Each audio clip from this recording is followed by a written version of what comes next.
Yo, Ustaz, siap. aku nak nanyain, di waktu mati itu, kita mati itu ada persiapan. Nah, persiapan Dika harus mati dulu. Mana ya caranya ya? Harus mati dulu. Oke, assalamualaikum warahmatullahi wabarakatuh. Abdillah fakirun wajahilun. Aku hamba Allah yang fakir, doim, dan bodoh untuk menjawab pertanyaan Pak Ustadz Mujadi yang ada di lokasi ini. Oke, jadi mati sebelum mati di dalam ilmu tasawuf dikatakan kalau mati benaran berarti roh kita dicabut dan kembali kepada Allah. Itu ruh. Nah, istilah dari pertanyaan Ustadz Mujadi tadi, istilahnya bagaimana mati sebelum mati yang sebenarnya. Apa yang dimaksud mati sebelum mati yang sebenarnya. Di dalam ilmu hakikatnya, untuk kita mengenal Allah bermakrifatullah, kita harus panah. Panah di sini adalah hancur. Karena di dalam tubuh manusia itu dititipkan 7 sifat ma'ani dari Allah Subhanahu wa taala.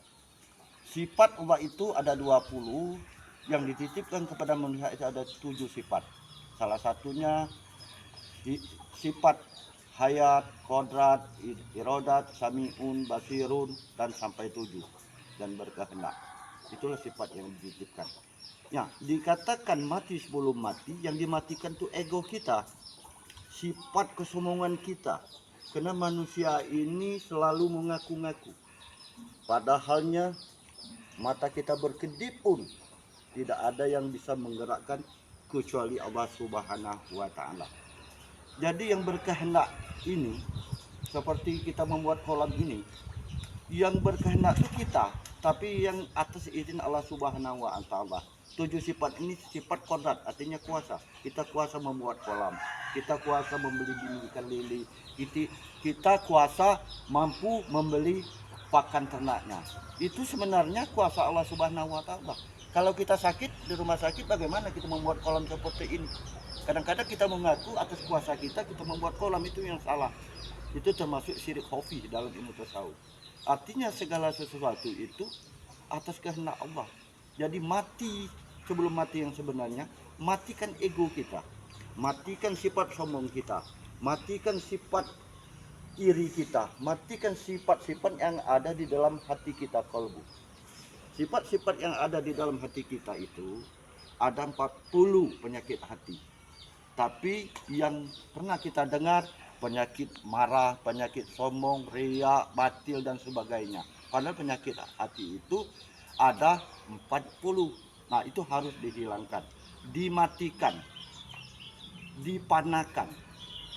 Nah, yang dipanakan itulah sehingga datang adalah cahaya nur namanya.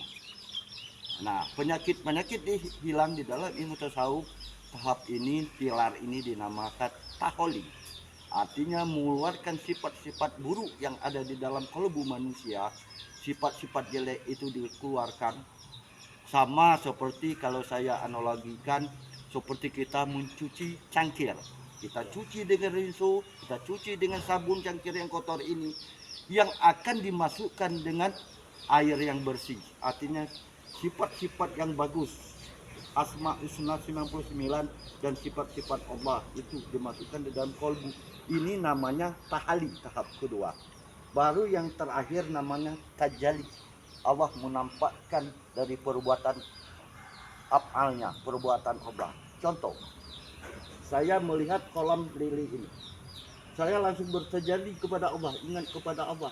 Kenapa? Yang menciptakan ikan lili ini adalah Allah Subhanahu wa taala. Tidak ada satu ekor pun manusia bisa menciptakan 1 ekor anak lili. Nah, itu kan bertajalli. Jadi tajal ini penampakan dalam bahasa Arabnya ini. Penampakan Allah di balik perbuatan afalnya Allah. Itu dalam ilmu hakikat dan tasawufnya.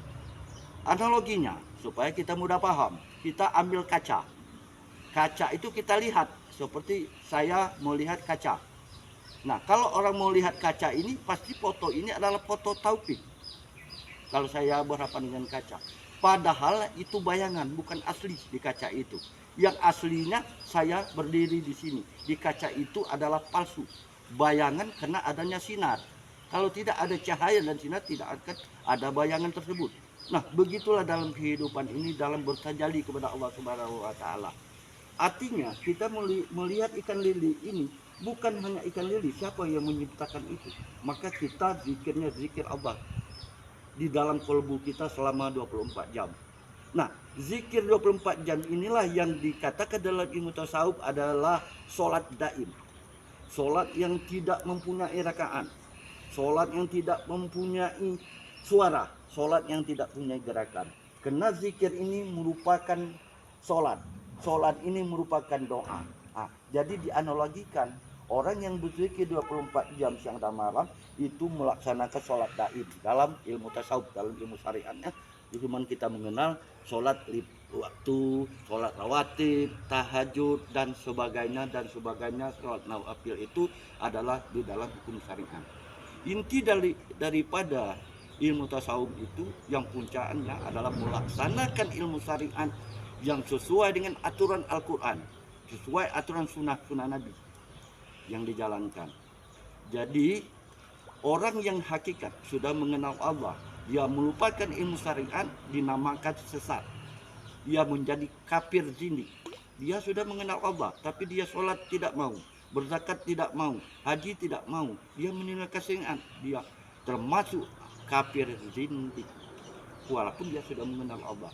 Orang syariat pun kalau tidak menggunakan ilmu hakikat di dalam melaksanakan ibadah, sulit untuk mencapai sasaran dan tujuan. Kenapa? Ilmu syariat hanya zahir, hanya kulit, hanya gerakan mulut, hanya gerakan zahir. Tapi kolbu adalah perbuatan ilmu hakikat, ilmu tarekat dan ilmu makrifat. Itulah kolbu. Maka di dalam hadis dikatakan innamal a'malu binniyan. Segala sesuatu itu tergantung dengan niatnya, bukan dengan ucapan. Karena niat di dalam hati. Hati tidak mau bercampur, tidak mau diduakan. Hanya ada dua. Ada Allah di kalbu, di hati kita, atau ada dunia di dalam kalbu kita. Dia tidak mau bercampur. Kalau di dalam zahir syariatnya boleh kita makan, bisa mengambil udang, bisa mengambil gorengan ikan lili, bisa mengambil ayam, boleh. Itu bermacam-macam kita gabungkan dalam zahirnya, syariatnya. Tapi di dalam kolbu pilihan hanya dua, pilih Allah di dalam kolbu atau dunia. Maka kita untuk melaksanakan ibadah itu pilih dunia atau pilih Allah. Kalau kita sholat memilih Allah pasti khusyuk. Tapi kalau kita memilih dunia, hanya sholatnya cukup untuk 13 rukun saja di dalam sholat. Cuman cukup di ucapan doang, gerakan doang, tidak tembus ke hatinya, sehingga tidak mengalami kekhusyukan apa yang dianjurkan oleh Rasulullah SAW. Dalam suatu hadis riwayat Ahmad dikatakan bahwa setelah Rasulullah sholat berjemaah dengan para sahabat, Rasulullah menghadap sahabat, wahai sahabatku, sesungguhnya umat aku ini mengatakan sholat, padahalnya cuma 10, 9, 8, 7 dan 1 diterima Allah Subhanahu wa taala. Kenapa? Dia sholat hanya zahirnya saja, hanya ucapannya saja, hanya gerakannya saja, tidak terhembus kepada hati.